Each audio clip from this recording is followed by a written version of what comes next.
DFM 98 de la bande FM. Bonsoir à toutes et à tous. On part à Venise ce soir. On part à Venise avec Charlie Samson, SAMSON. Par téléphone, la momie de Venise, le culte du sang et la recherche de l'immortalité. On va tout de suite l'accueillir. Il est par téléphone. Charlie, vous m'entendez ?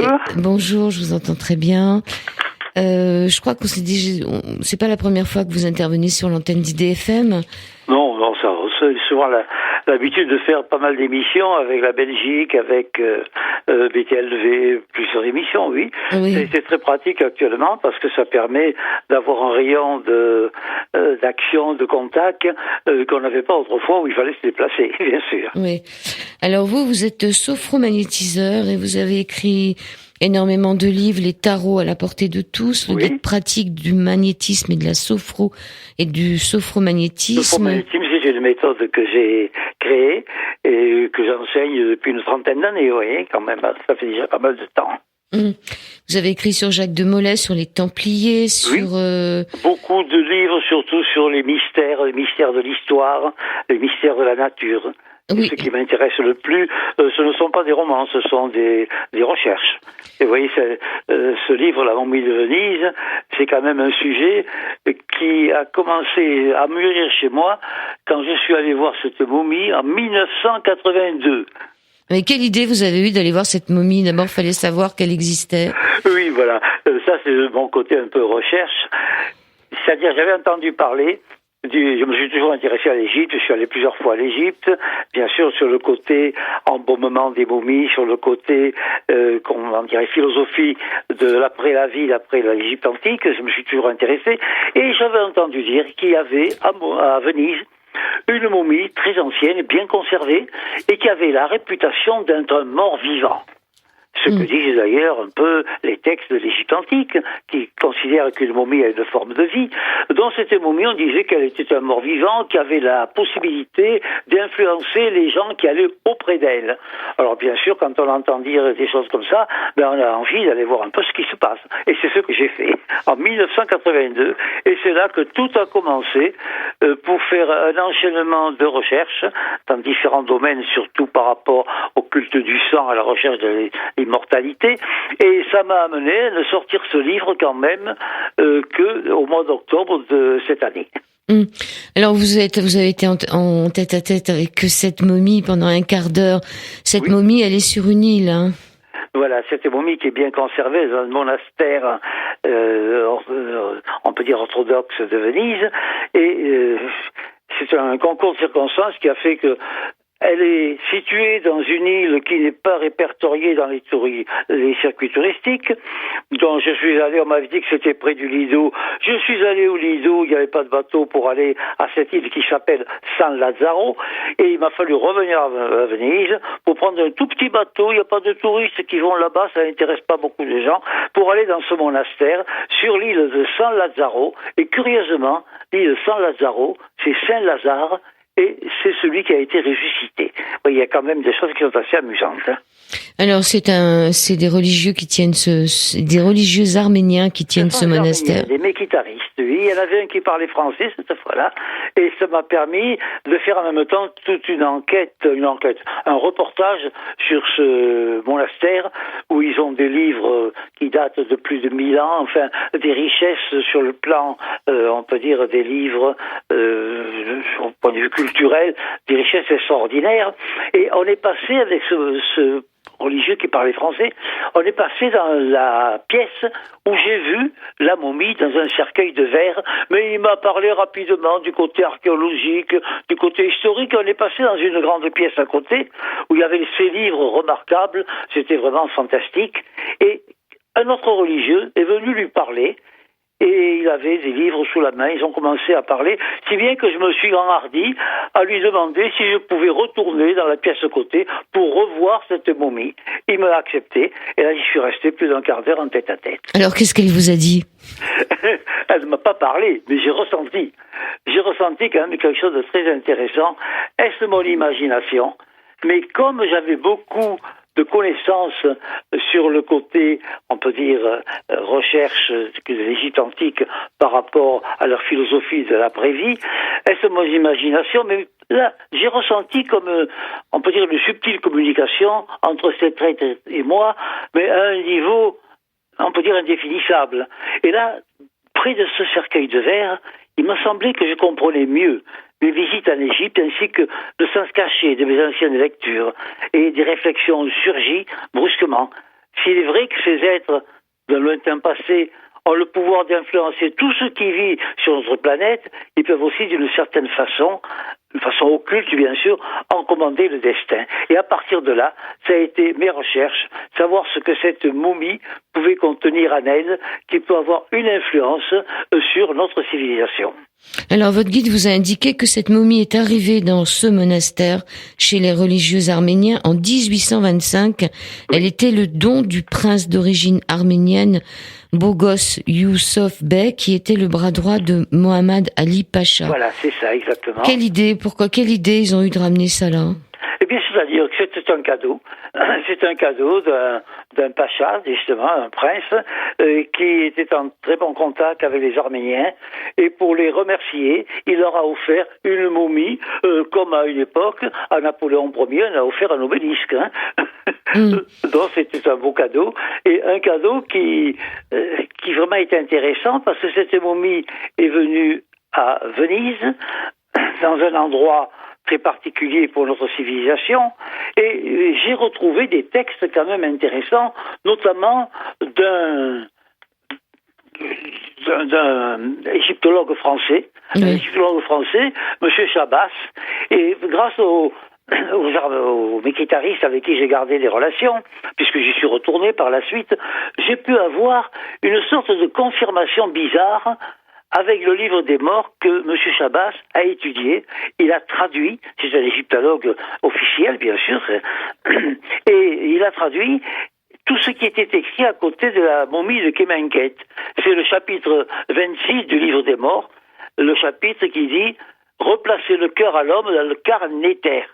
Alors, je peux vous dire quelques extraits de cette traduction qui pour moi sont fantastiques et confirment dans un certain sens le fait que les Égyptiens conservaient les momies pour qu'elles retrouvent leur vie matérielle. Voilà, la traduction est la suivante. Mon cœur est en moi dans le lieu des cœurs. Il est à moi mon cœur, il repose en moi. Et après quelques lignes, le texte poursuit. Je pars et je reviens, sans tomber. Cette phrase est quand même significative, mais la suite ne l'est pas moins. Ma bouche est à moi pour parler. Mes bras sont à moi pour abattre mes ennemis. J'ouvre les portes de la terre. Seb, le plus noble des dieux, m'ouvre les oreilles. Il ouvre mes yeux scircis. Il redresse mes bras repliés. Anubis redonne la vigueur à mes jambes. Je me lève. La divine Séquette me redresse. Je suis dans le ciel. Je suis ma volonté dans Akapta. J'ai l'intelligence dans mon cœur. Je suis maître de mes bras, maître de mes jambes. Je fais ce que je veux. Mon âme n'est pas retenue dans mon corps. Je suis placé aux portes de l'Occident. Et Venise, c'est les portes de l'Occident. Et Venise, bien sûr, pendant longtemps, la République de Venise a été la porte entre l'Occident et l'Orient. C'est quand même curieux. Naples aussi, hein. C'est quand même curieux, et ça dit bien ce que les Égyptiens pensaient, qu'il y avait une forme de vie dans une momie. Et c'est pour ça qu'il est momifié. Donc votre éminent égyptologue, là, Monsieur Chabas, rappelle qu'il s'agit non seulement de la seconde vie qui couronne la mort des justes, mais qu'il s'agit aussi de la seconde mort qui constitue le sort terrible des coupables, l'une et l'autre étant liées à une rénovation de l'existence après la mort, et l'une et l'autre ne devant pas finir. Et alors, les initiés nous disent aussi, nous indiquent que la vie des élus, donc de ceux qui se font momifier, n'est pas la jouissance tranquille d'un bonheur parasidiaque, mais qu'il s'agit d'une vie matérielle, d'une vie corporelle, et que cette vie possède la faculté de se transporter instantanément sur tous les points de l'espace, en prenant toutes les formes inimaginables. Et là, ça vous fait tilt, vous repensez à Osiris, et ben je vous laisse finir. Bien sûr, ça me fait penser à toutes les cérémonies d'initiation dans l'Égypte antique, dont on a les détails, bien sûr, mais ce qui est important, c'est que ça correspond quelquefois à des découvertes de la science de notre époque qui semblent confirmer, sous une autre forme, bien sûr, ce que affirmaient pratiquement les Égyptiens, conservaient une forme de vie dans cette momie. Cette vie, bien sûr, c'est une vie qui est de nouveau matériel, comme la vie que la momie avait de son vivant avant sa mort, et ça m'a mis en contact avec la recherche de l'immortalité qu'on a retrouvée donc chez l'Égypte antique, la recherche de l'immortalité qu'on retrouve dans le côté alchimie, puisque les alchimistes retrouvent le sérum de longue vie, la médecine universelle, jusqu'à la pierre philosophale. Et alors là, j'ai eu quelque chose d'assez extraordinaire qui s'est produit. J'ai des gens que je connais, qui sont alchimistes, bien sûr, qui ne le prétendent pas, qui ne le diffusent pas, mais qui sont alchimistes opératifs.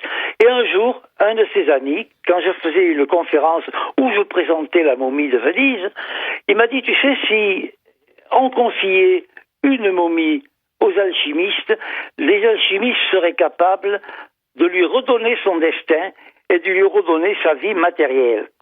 Bien sûr, moi ça m'a fait sourire, je commençais à dire, mais quand même, là on exagère un peu. Il m'a dit, non, écoute, tu fais des conférences, moi je suis alchimiste, eh bien dans tes conférences, ce que je viens de te dire, tu n'as qu'à l'annoncer, et tu verras que personne ne va te contredire. Et ça a été sensationnel, ça s'est passé il y a plus de 20 ans, bien sûr. Dans mes conférences, je disais que des alchimistes de mes relations m'avaient dit que si on leur confiait une momie, ils étaient capables d'accomplir ce qu'ont dit que les textes de M. Chabas, la traduction, et de redonner la vie à la momie. Eh bien, dans mes conférences, un peu dans tous les milieux, j'ai eu des gens, des érudits, j'ai eu des médecins, j'ai eu des intellectuels, on peut dire des universitaires. Je n'ai jamais quelqu'un, quand j'ai dit ça, qui a pris la parole pour me contredire. C'est assez bizarre quand même. Alors vous écrivez aussi que les croyances égyptiennes nous indiquent encore que les damnés ont, comme les élus, une existence réelle. Ils combattent dans le camp d'Apap, l'ennemi du soleil, ou dans le camp de Seth, l'ennemi d'Osiris. Ils sont tous mêlés à cette lutte incessante du principe du bien contre le principe du mal, mais elle nous précise que le principe de la mort, avec son rôle fatal et inévitable, ne triomphera jamais du principe de la vie et de la conservation. La mort devient un épisode de transition où l'âme reprend immédiatement une vie nouvelle et peut revenir habiter spirituellement le corps qu'elle a abandonné. Cette croyance explique le soin extrême apporté à la conservation des corps par la momification. Alors, il y a des corps qui sont momifiés, mais il y a des corps aussi qui ne se putrifient pas, qui se momifient tout seuls. Oui, ça, il y a eu oui, on voit que le moment de la mort est quelque chose qu'on le connaît très mal dans notre civilisation, où dans le dernier siècle, on a identifié le moment de la mort soit par le manque de respiration, soit par la buée, soit par le cœur qui s'arrête, soit l'électroencéphalogramme plat, qu'ensuite on l'a dit, il faut qu'il y en ait deux à 24 heures de distance. Finalement, la mort, on ne sait pas si c'est un instant ou si c'est une période. Mais les Égyptiens avaient une science de la mort, on peut dire, une philosophie de la mort qui rejoignait leur religion. Alors là, il faut être très prudent, bien sûr, parce qu'on rentre dans un côté de religion de l'Égypte antique, et eux, ils indiquaient que quand les momies qui sont traitées pour que le corps ne se putrefie pas, de façon que le corps conserve une forme de vie, ces momies vont sous la terre. À un moment, à partir de là, on rejoint l'alchimie, puisqu'ils indiquent que la momie qui est sous la terre, au-dessus d'elle, le soleil qui se lève est blanc, il monte au zénith, il est or, il redescend en soleil qui va être rouge, dont on a ensuite tout le côté on peut dire, sous terre, qui est le compost, et là, quand le soleil passe sous la terre, sous les momies en quelque sorte, il leur envoie des rayons de vie. Voilà un petit peu la philosophie de cette survie permanente grâce au soleil, puisqu'on sait que le culte de la religion égyptienne, c'était Ré ou Ra, donc c'était le soleil. Alors on va voir un peu aussi ce que vous avez découvert à Venise, parce qu'on va aborder le côté vampirisme. On va faire juste une mini pause musicale, on se retrouve tout de suite après. Toute petite, c'est la musique de Vangelis, Venise, 1 minute. Deuxième partie de cette au-delà du miroir avec Charlie Sampson, où nous parlons de Venise, de la momie de Venise.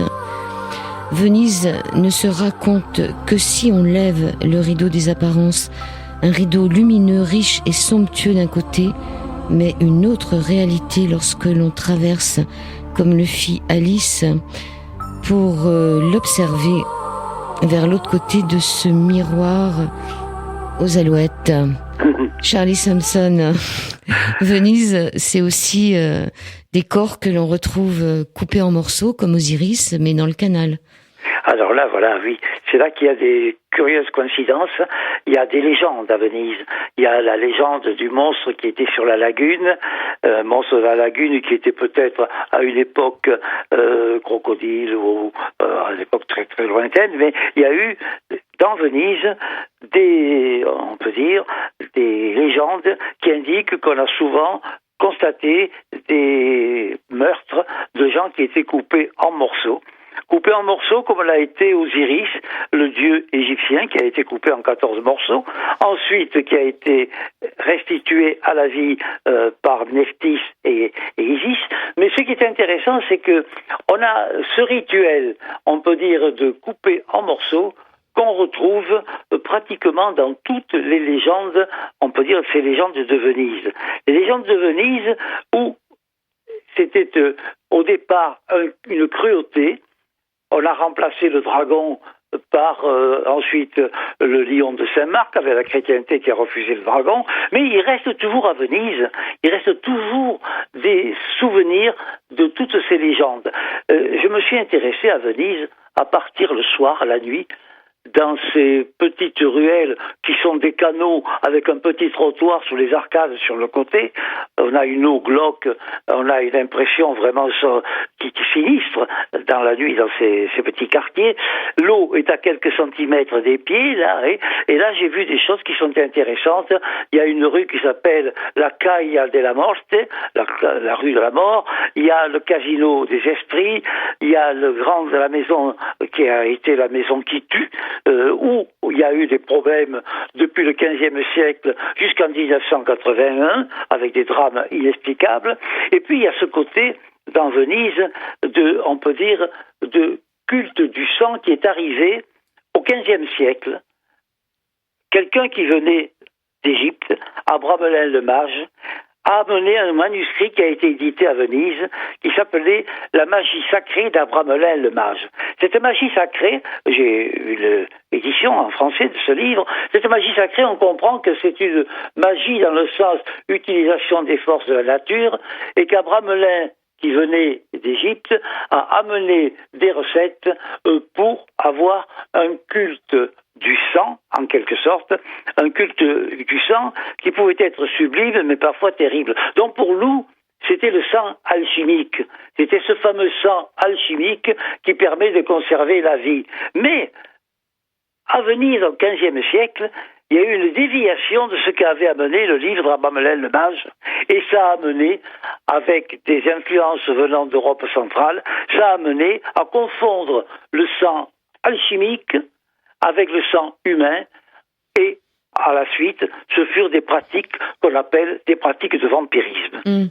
On va rester un peu sur la maison qui tue, puisque cette maison, elle a beaucoup tué. En 1981, Christopher Lambert, manager du groupe de rock The Who, devint propriétaire de la Carte Dario. Oui, des Hortes, oui. Et donc, il n'échappa pas nu non plus à la malédiction et mourut de mort violente. Mais quand on lit ce passage de votre livre, on se demande pourquoi les gens continuaient à acheter ce palais, puisque à chaque fois que les gens qui ont acheté ce palais avec beaucoup d'argent l'ont perdu et sont tous morts de mort violente. Alors, à votre avis, qu'est-ce qui fait que quand même ils achètent ce palais? Eh ben, ça a duré longtemps, puisque ça a duré du XVe siècle à 1981, la dernière victime en quelque sorte, mais c'était un peu une sorte de défi qu'il faisait, et c'était donc au moment où il y avait tout le côté vampirique qui s'est installé à Venise. Alors à Venise, on a des quantités de récits de vampirisme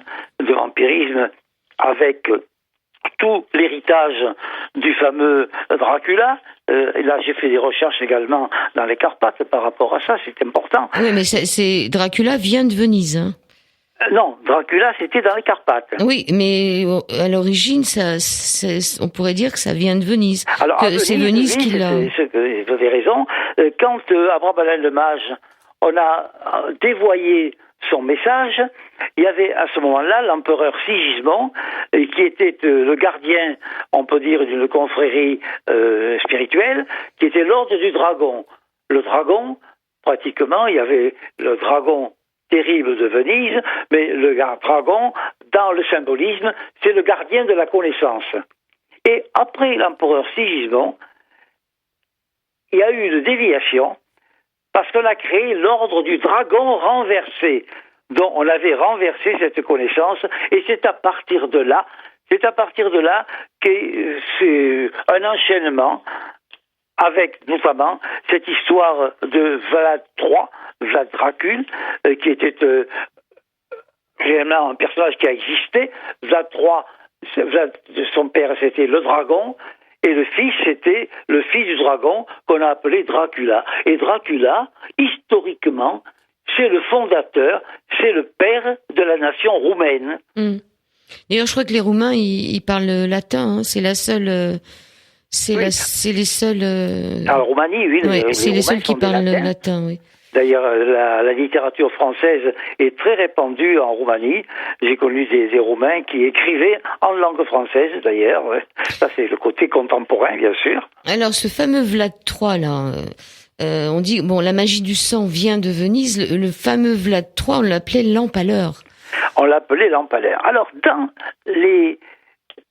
on peut dire, dans les traditions, quand on accusait quelqu'un d'être un vampire, c'est-à-dire de prolonger sa vie en sortant de son tombeau, c'est ça la tradition vampirique, hein, c'est de sortir de son tombeau pour aller sucer le sang de vivant et continuer sa vie un petit peu parallèle. Hein. Donc, c'était un sang non plus alchimique, c'était le sang qui est le porteur de la vie.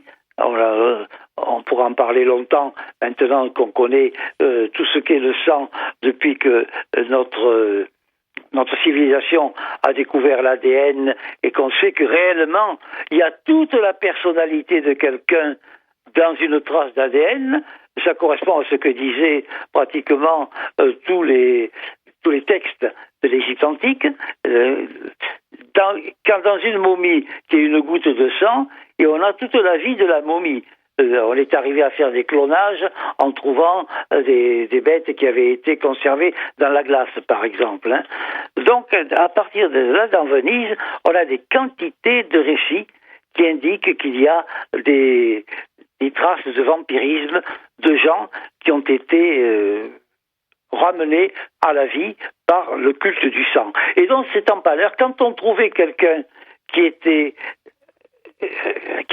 ont donné la réputation de sortir la nuit pour se nourrir du sang des humains, et celui qui était mordu devenait vampire à son tour, à ce moment-là, pour empêcher que ça se continue, on le sortait de sa tombe, celui qui avait eu cette réputation, bien sûr, et on lui enfonçait un pal, c'est-à-dire on enfonçait un pieu dans le corps. On lui enfonçait un pieu dans le corps, mais attention, Au XVIIIe siècle, on y croyait encore beaucoup, et on a des récits de Jean-Jacques Rousseau qui a assisté à des cérémonies où on a empalé quelqu'un qui avait la réputation d'un vampire. Et ça vient du fait que Vlad III, l'empaleur, qui est donc Dracula, quand il avait des ennemis, eh bien, la façon dont ils s'en débarrassaient, il faisait pas de prisonniers, il les empalait. Et il les empalait par l'anus, c'est-à-dire il les empalait par le fondement.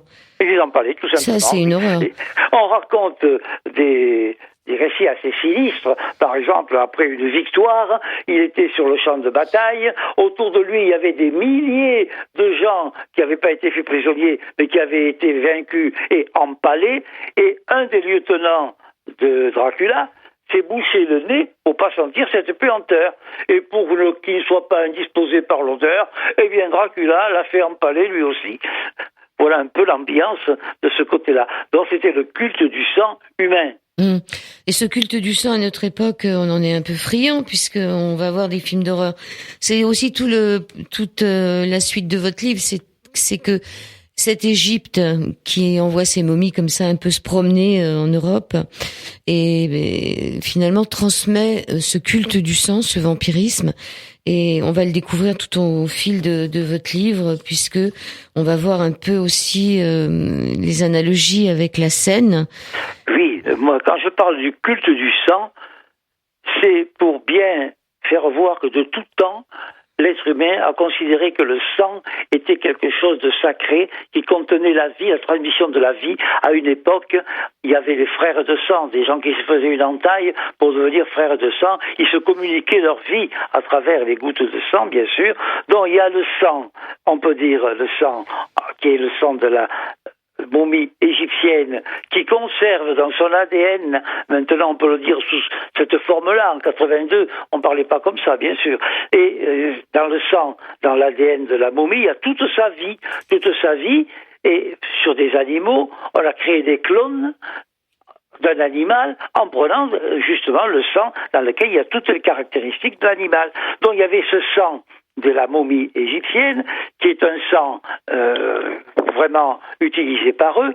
Ensuite, il y a eu le sang dévoyé, qui a été celui du vampirisme, alors que les alchimistes, eux, partaient pour le sang, on peut dire alchimique, qui avait la possibilité, selon les récits des nobles voyageurs, Nicolas Flamel, etc., de prolonger la vie jusqu'à l'immortalité.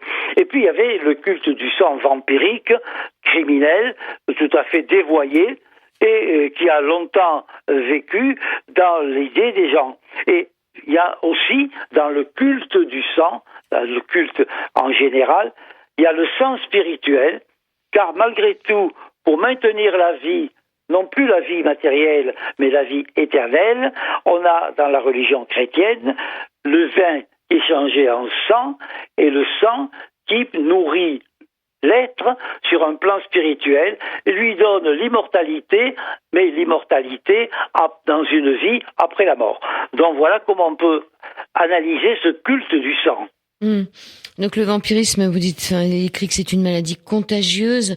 Vous posez... ça, c'est un médecin qui avait trouvé ça. Oui, un peu, c'est contagieux, puisque les vampires, on dit que on peut être vampire de plusieurs manières. C'est écrit là. Il est difficile de déterminer ce qu'est le vampirisme. Selon les cas, il est présenté comme une manifestation des forces infernales, comme une maladie transmissible par l'hérédité, comme une aliénation mentale ou encore comme la recherche de l'immortalité. C'est cette dernière hypothèse qui semble toutes les réunir, puisqu'un vampire, en vérité, il est immortel. Il ressort toutes les nuits pour sucer le sang. Vous vous posez une question sur la mort à la page 56 et vous dites, je pense qu'une question pourrait être posée. Et si la mort n'était pas une brutale intervention, mais une période plus ou moins longue en écho à la gestation de l'être humain, si l'homme ne passait pas de la vie à la mort, mais connaissait consciemment ou pas une période intermédiaire avant de perdre sa vie plus ou moins apparente. C'est-à-dire que cette enquête m'a fait poser beaucoup de questions. D'abord sur cette histoire de conception, ce qu'est la vie, ce qu'est la mort. Est-ce qu'après la mort, la vie continue?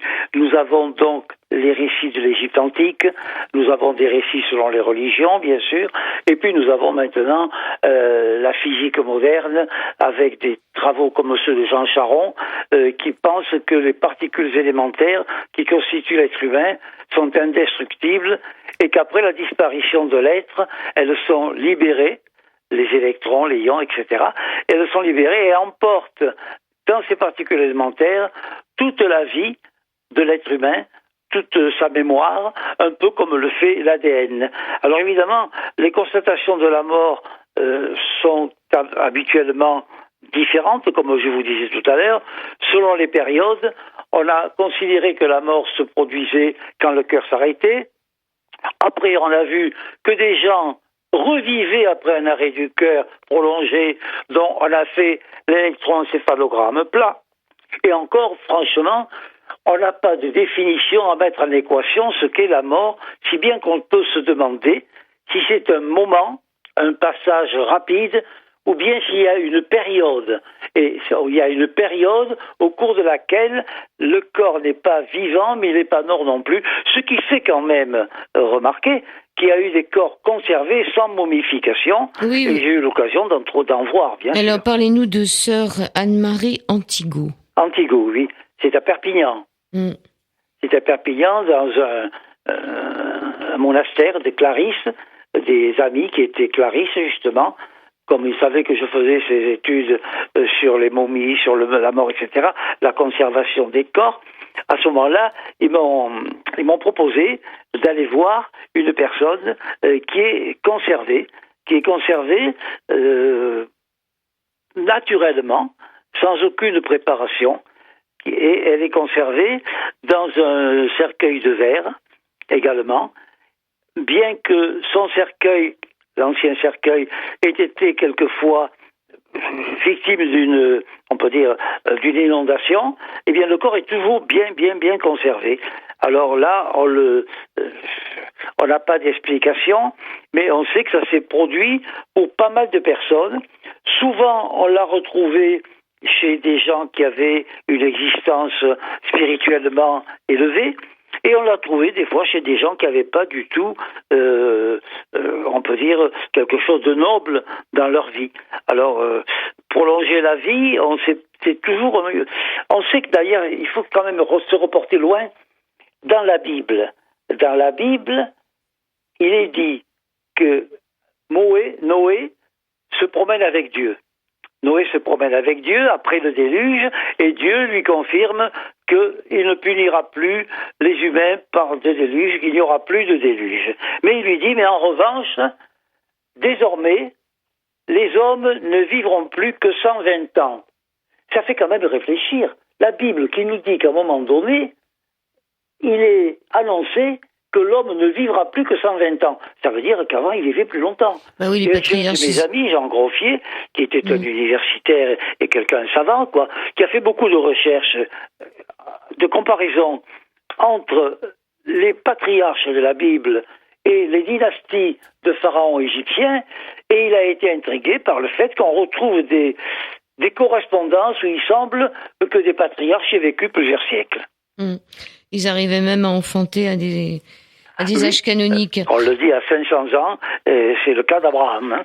Alors, en ce qui concerne cette sœur Marie Antigo, en 1731, 50 ans après sa mort, donc elle est morte en 1600 et quelques, son cercueil a été ouvert et le cadavre a été retrouvé dans une parfaite état de conservation. En 1771, le corps toujours entier et flexible est pris dans les bras sans se disloquer. La dernière fois qu'on l'a vu, c'était en 1975.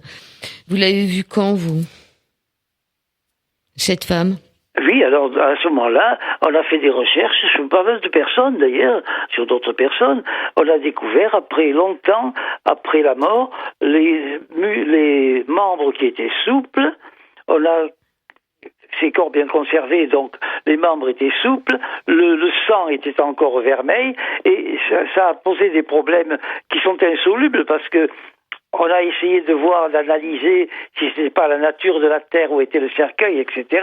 Mais de toute façon, il y a quand même des mystères dans la conservation des corps où on a l'impression que l'être se trouve un peu comme entre la vie et la mort. En ce qui concerne la momie que vous avez vue à Venise, elle était bien desséchée quand même. Hein. Ah oui, là c'est une momie, comme toutes les momies qui sont bien desséchées. Mais alors, on m'avait dit qu'elle était horrible, qu'elle faisait peur. Et quand j'y suis allé la première fois, j'y allais presque prudemment, mais je me suis aperçu que cette momie, sur son visage, on a l'impression d'un sourire. Oui, et d'ailleurs, sur la photo que j'ai prise à cette époque-là, on voit bien que la bouche est entrouverte et on n'a pas l'impression d'une face qui fait peur. Mais non, on voit ses dents. Moi, je ressens un sourire. On voit ses dents. Mais elle est toute noire. Pourquoi elle est toute noire ? Tout à fait, oui, oui. Pourquoi elle est toute noire comme ça ? Ah, mais ça, toutes les momies changent comme cela, oui. Le corps devient brun. Mais le corps est conservé. Alors le corps est conservé, bien qu'on ait enlevé certains éléments. C'est là que les alchimistes ont assumé que malgré ça, on pourrait redonner la vie à une momie. Ce qui est assez extraordinaire quand même, comme affirmation surtout. Alors les Égyptiens parlaient d'une force vitale, le Ka, qui sont ces deux bras, ce hiéroglyphe avec les deux bras en l'air, qui captent l'énergie cosmique, cette force vitale qui devient le corps éthérique ou énergétique ou astral. Cette force spirituelle anime le corps physique et lui survit. Donc il y a tout un passage dans votre livre sur les différents corps, le bas, le Ka. C'est-à-dire que j'ai repris toute la science de la vie et de la mort de l'Égypte antique, c'est-à-dire leur religion, leur philosophie, mais quand on l'étudie, on se rend compte qu'il y a des choses curieuses. Par exemple, le Ka, c'est le double de l'être humain, et c'est lui qui, malgré la mort, peut survivre, s'il trouve un support. Or, l'énergie qu'on peut comparer à ce qu'actuellement on appelle le magnétisme, l'énergie vitale humaine peut être, elle aussi, on a fait des expériences, on le sait, peut être fixée sur un support, sur une pierre, sur une statue, etc. Et il est quand même curieux que cette représentation du cas de l'être humain qui conserve cette possibilité de recevoir la vie a les deux bras en l'air et correspond à une antenne. On dirait une antenne pour capter les énergies. Tout à fait. Et on voit toujours, quand on étudie en détail, comme je l'ai fait, on voit bien sûr ce que j'ai mis, alors en détail dans la Bible, ça serait trop long pour le détailler maintenant, bien sûr, mais dans le livre, j'ai décrit des choses que j'ai étudiées, mais qui posent des questions importantes, avec justement cette possibilité de recherche de l'immortalité qui a toujours été dans les humains. Il faut savoir, par exemple, à Bad Crenard, j'ai eu l'occasion de voir la maison du personnage qui a inspiré le docteur Faust à Goethe. Il y a eu ensuite la cryogénisation. On mettait des gens dans la glace pour les conserver, avec des problèmes que ça a posé sur le plan de la société, bien sûr. Il y a eu des clonages. Et il y a eu des clonages que l'on fait maintenant avec les cellules souches. Les cellules souches qui permettent de transmettre, en somme, la vie en l'extrayant d'un animal qui est mort, mais qui contient la vie en lui, comme disaient les Égyptiens. Et puis alors après, il y a un exemple qui pour moi est extraordinaire, qu'on retrouve dans les évangiles, c'est la transfiguration. Mais ça, on le trouvera dans votre livre. Et on va faire une petite pause parce qu'il nous reste peu de temps. Et donc, on repart avec Vangelis. D'accord. À Venise. Charlie Sampson, la momie de Venise, le culte du sang et la recherche de l'immortalité, avec une préface de Philippe Marlin aux éditions de La Vallée Heureuse. C'est la dernière partie de cette émission sur l'antenne d'IDFM, la dernière partie de cet au-delà du miroir. Le précieux liquide qui coule dans nos veines a parfois été qualifié d'âme de la chair, et il ne faut pas oublier que nous pouvons rappeler que de nombreux peuples guerriers étaient encore persuadés que manger le corps de son ennemi et boire son sang permettait de récupérer sa force et ses capacités. Donc on résume un peu ce qui s'est passé en début d'émission. Il y a une momie qui arrive à Venise, et il semblerait que de Venise Venise soit devenue un peu le phare, on peut dire, de tout ce qui va se passer en Europe après, puisque vous décrivez, il nous reste peu de temps, donc vous décrivez Charlie Sampson, la Saint-Barthélemy, la guillotine, Bonaparte, les barbares de nos jours, etc. C'est-à-dire tout ce culte du sang pour en arriver là où on en est maintenant. À savoir que les barbares, comme on les appelle, ils décapitent encore, ils coupent les têtes, et tout ce sang qui a été versé, et c'est le culte du sang. Donc vous parlez de beaucoup de... Parlez-nous de la Vierge de Nuremberg déjà. Oui, on a eu tout le temps dans l'histoire ce culte du sang où on a cherché vraiment le pouvoir, prolonger la vie, prolonger son pouvoir, prolonger sa gloriole. Et ce qui est curieux, c'est qu'on a souvent caché sous de belles paroles, sous de belles devises, la recherche du culte du sang. Par exemple, on sait très bien que chaque fois qu'il y a un dictateur quelque part qui est renversé, on en trouve un autre. Par exemple, si on prend dans notre XXe siècle, on a eu le tsar en Russie qui avait des comportements terribles pour son peuple. Il a été renversé et les Russes ont trouvé Lénine et puis Staline. En Espagne, ils ont fait une révolution en 1936 et ils ont abattu la monarchie, ils ont eu Franco. Au Portugal, ça a été Salazar. À Cuba, le dictateur Batista a été renversé, ils ont eu Castro pendant 70 ans. Alors, est-ce que dans cette histoire de culte du sang, puisque tout se passe par le sang, il n'y a pas quelque chose qui lie le destin de l'humanité avec cette barbarie, ce culte du sang? Par exemple, le paroxysme, ça a été au XVe siècle, jusqu'à la fin du XVIIIe, la Sainte Vême. La Sainte Vême qui était en Allemagne, et la Sainte Vême avait créé le droit de vie et de mort sur ses adeptes, et avait créé la Vierge de Nuremberg. La Vierge de Nuremberg, c'était quelque chose d'horrible. C'était une statue creuse, on l'ouvrait, on mettait le condamné dans la statue, et quand on la refermait, la partie qu'on refermait était vraiment acérée de grandes lames qui transperçaient la personne, et on recueillait le sang en bas de certaines statues. Après, si on prend tout ce culte de barbarie et de sang, il y a eu la Sainte Inquisition. Ça a duré 500 ans chez nous. Les guerres de religion, les Illuminés de Bavière. Et alors là, les Illuminés de Bavière, ça a été un peu la suite de la Sainte Vême. C'est parti d'Allemagne, où ils ont fait tellement d'exactions qu'ils ont été chassés. Ils ont été chassés d'Allemagne. Eux voulaient établir un gouvernement mondial. Et c'est ça qui paraît important. Ils voulaient établir un gouvernement mondial. Et pendant ce temps, quand on les chassait d'Allemagne, il y a eu la Révolution en France. Où, évidemment, pour faire tomber la royauté, on a trouvé Napoléon, c'était pas mieux, bien sûr. Et la Révolution française, de 1789 à 1792, elle n'était pas quand même très terrible, puisque même Robespierre était d'accord pour être le premier ministre du roi. Mais en 1792, on a des preuves que les Illuminés de Bavière, chassés d'Allemagne, ont noyauté les révolutionnaires français, et alors là, ça a été en 1792, la terreur, la grande messe du culte du sang, et la révolution qui était partie sur les mots liberté, égalité, fraternité, qu'est-ce qu'elle a fait? Elle a créé la guillotine pour aller plus vite. Vous voyez que ce culte du sang, c'est quelque chose d'assez curieux. Et là, je veux signaler quelque chose que j'ai découvert dans toutes ces recherches. On a l'impression qu'il y a quelque chose qui se transmet, mais qui se transmet au-delà de la volonté et même de la conscience de ceux qui nous gouvernent. Par exemple, Bonaparte et Napoléon, on sait qu'il a été proche de certaines sociétés secrètes, et on voit Napoléon souvent avec la main droite cachée dans sa vareuse. Sur le cœur. La main cachée. On a dit qu'il était avec des maux d'estomac, des trucs comme ça. Mais on a quand même des gravures représentant Bonaparte, le futur Napoléon Ier, Bonaparte, très jeune, en pleine santé, qui mettait sa main comme ça.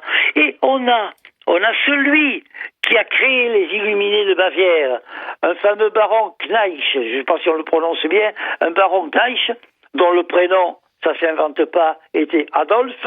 Eh bien, on a des tableaux représentant cet homme-là avec la main droite cachée dans sa vareuse.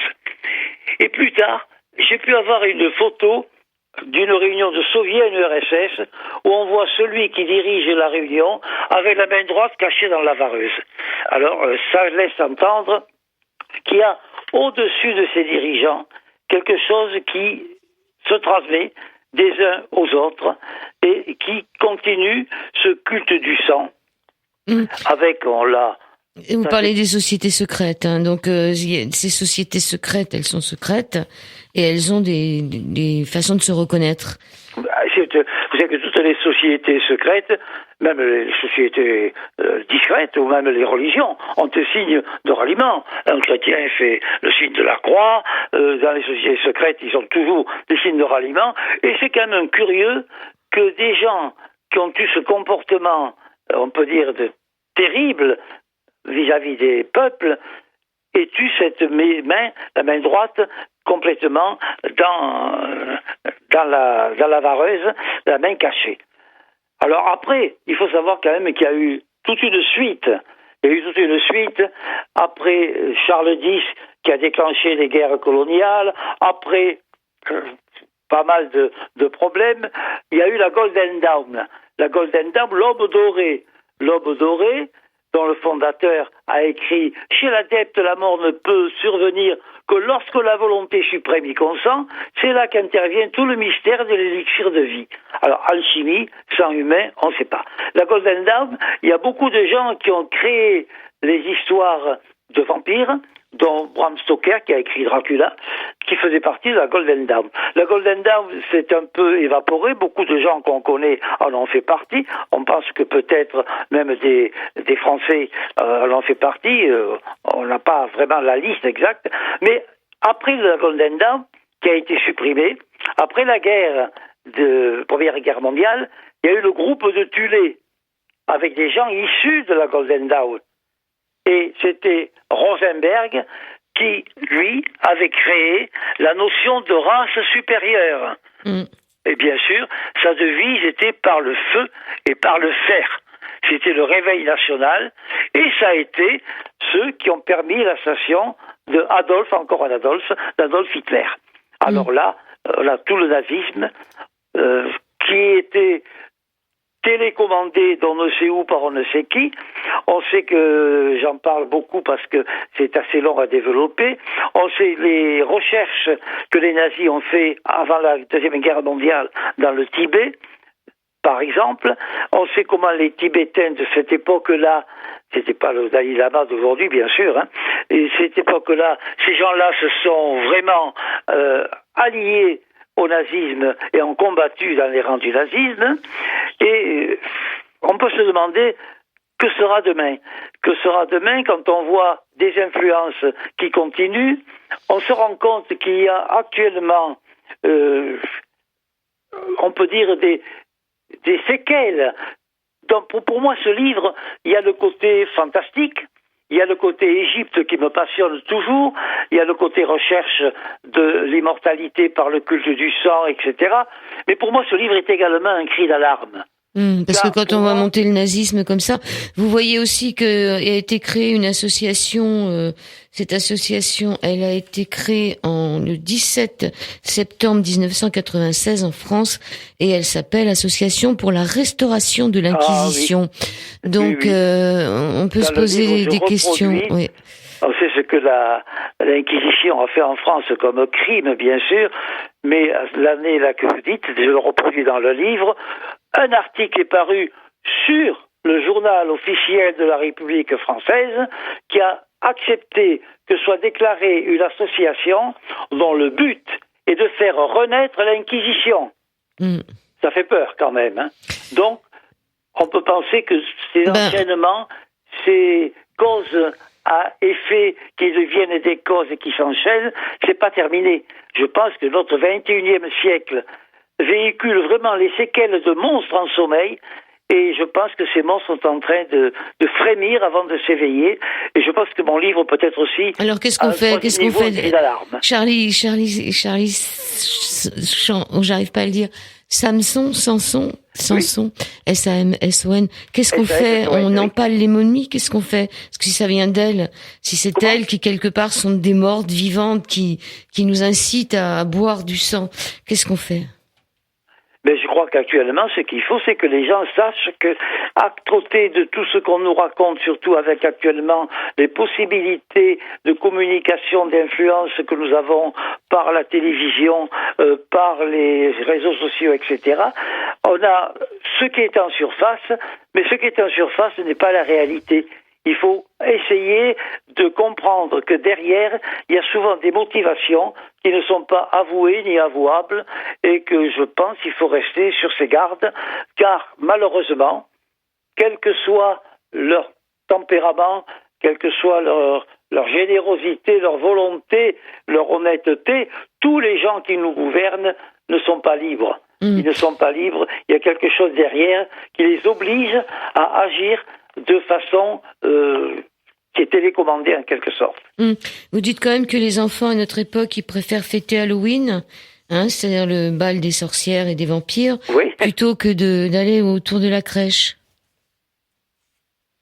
Ils sont quand même beaucoup plus à s'amuser, à se déguiser en vampire, à se mettre du sang partout, les enfants de notre époque, plutôt que d'être autour du petit Jésus. Actuellement, nous avions dans la tradition, surtout dans le Midi, ici, on avait la tradition de la crèche. La crèche, c'était la famille, c'était la naissance, au moment de la renaissance du soleil, en astronomie, bien sûr, quand le soleil va, les jours ont s'allongé, la crèche, c'est le symbole d'une naissance qui est une naissance humaine et spirituelle. C'était quand même, qu'on soit chrétien ou pas, c'était quand même un joli symbole et quelque chose de noble. Actuellement, on parle très peu de la crèche. On arrive même à l'interdire. Oui, bien sûr. On n'interdit pas à l'OM. À l'OM, avec ses cadavres, avec ses masques, tout ça, nous venant d'Amérique. Alors ça, c'est vraiment la marque, on peut dire, du côté dévoyé des symboles qui envahissent la société. Alors, ce qu'on a oublié de dire, c'est que à Venise, on porte des masques, et vous finissez par dire que maintenant, ça sera plutôt avec des masques, peut-être même à découvert. On n'a plus besoin Tout à fait. On se rappelle que quand même à Venise, il y a le carnaval où les gens peuvent se déguiser Venise, et se cacher. Une ville, on peut dire, où c'est le masque qui est roi. C'est-à-dire que les gens se cachent derrière des masques. Derrière des masques, et ils sont tous égaux. C'était le but avoué. En réalité, ils sont tous égaux. Et il y a un côté hypocrite, bien sûr. Mais j'ai un chapitre de mon livre que j'ai appelé « Quand tombent les masques », quand on va visiter le vieux Venise, les plombs, toutes les, en passant par le pont des Soupirs, on peut dire les prisons. Oui, on n'en a pas parlé, on n'aura pas le temps. En détail, je vous assure que c'est sordide, c'est terrible. D'un côté, c'est les gens qui sont dans le virtuel, dans la gaieté, dans tout ce qui est les flonfons, la vie, tout ça. Mais quand on passe, comme je vous disais, dans le vieux quartier, qu'on étudie les légendes et qu'on voit comme j'ai vu... Merci, je suis désolée, mais je vais être obligée de rendre l'antenne parce qu'il y a une émission juste après. Donc voilà, Venise a deux visages. Vous vous appelez Charlie Samson, S-A-N-S-O-N. Le livre s'appelle La momie de Venise, le culte du sang et la recherche de l'immortalité. C'est aux éditions de la Vallée Heureuse. Et vous allez apprendre beaucoup de choses sur la Saint-Barthélemy, Merci beaucoup. On est obligé de rendre l'antenne. Je vous remercie beaucoup d'avoir accepté de parler de ce livre. J'espère qu'il sera lu à plusieurs niveaux pour recevoir le cri d'alarme qu'il veut donner. Merci beaucoup, Charlie Samson. Merci. Merci.